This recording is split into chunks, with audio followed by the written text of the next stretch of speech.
Hello and welcome to hope Tushant Yadav. आज है 22 June 2022। Hindu newspaper के एक्सप्लेनर सेक्शन में एक इम्पॉर्टेंट इशू है, the judicial validity of talaq hasan mode of divorce.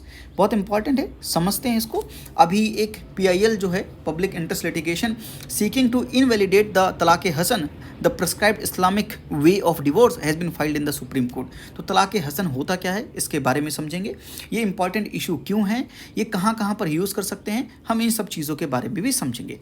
पहले हम समझते हैं कि अगर आप मुस्लिम हैं तो आप अपनी पत्नी को डिवोर्स कितने तरीकों से दे सकते हैं। 3 तरीके हैं आपके पास।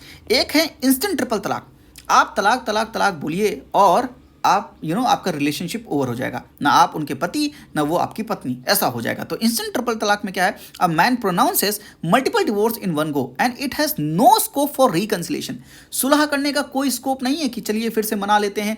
एक बार बोला इंस्टेंट ट्रिपल तलाक, खत्म, इसके बाद खत्म है। और मैं अगर काम की बात ये बताऊं कि ये कहीं पर भी कुरान में मेंशन ही नहीं है, not mention anywhere in the Quran. जज ने कहा कि ये कहीं पर भी कुरान में मेंशन नहीं है। और अगर मैं आपको एक चीज़ और बताऊं कि बहुत सी मुस्लिम कंट्रीज़ में इंस्टेंट ट्रिपल तलाक बैन भी है, जैसे कि Egypt, Syria, Jordan, Kuwait, Iraq, Malaysia.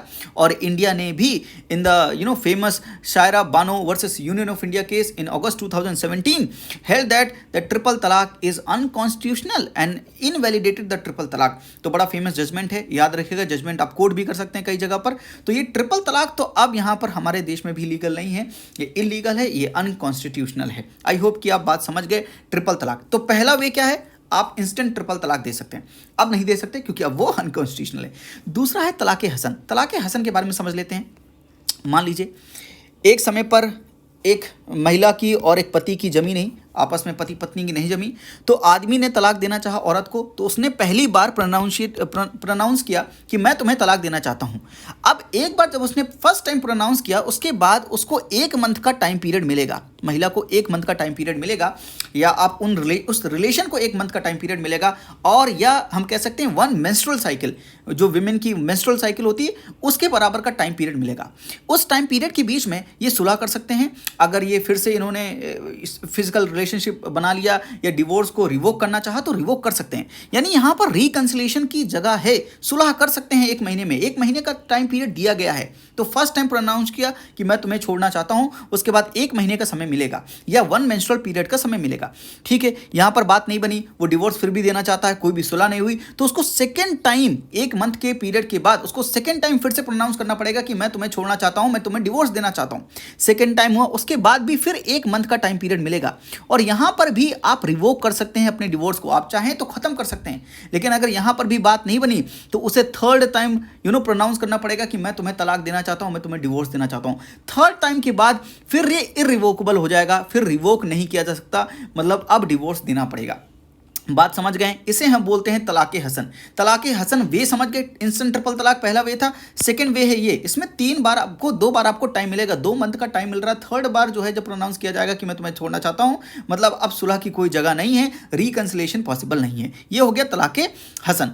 Now third way to give divorce is talaq Ahsan. तलाक एहसान में क्या करते हैं, मैन बोलता है कि मैं तुम्हें छोड़ना चाहता हूं, मैं तुम्हें डिवोर्स देना चाहता हूं। जब वो फर्स्ट टाइम प्रोनाउंशिएट करता है ये चीज़, तो उसके बाद 3 मंथ्स मिलते हैं सुलह करने के लिए, रिकंसिलेशन करने के लिए। अगर 3 महीनों बाद भी अगर डिवोर्स को अनल या रिवोक नहीं किया जाता तो उसके बाद फाइनलाइज हो जाता है कि वो उसको डिवोर्स देगा। These are 3 way by which you can give divorce to your wife. ये 3 तरीके हैं। ट्रिपल तलाक, इंस्टेंट ट्रिपल तलाक तो हमारे यहाँ अनकॉन्स्टिट्यूशनल है। अब यहाँ पर ये केस में बात हो रही है तलाक हसन के इनवैलिडेशन के लिए कि ये इनवैलिडेट, इसको मतलब माना जाए कॉन्स्टिट्यूशनल है या अनकॉन्स्टिट्यूशनल है। इसके लिए सुप्रीम कोर्ट में पीआईएल डाली गई है।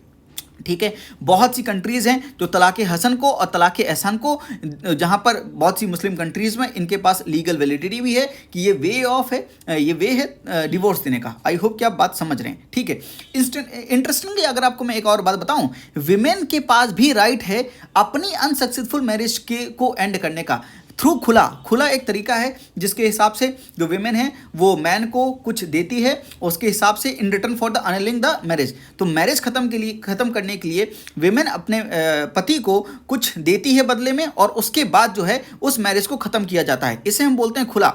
तो women has also the right to end the unsuccessful marriage through khula. I hope कि आप बात समझ रहे हैं। और अप्रैल 2021 में केरला हाई कोर्ट ने इस चीज़ को वैलिड भी माना था, this form of divorce is valid, and the court, Kerala high court, over rule the 49-year-old verdict in the KC Moin versus Nafisa and others इन 1972 that barred Muslim women from dissolving their marriage through non judicial modes.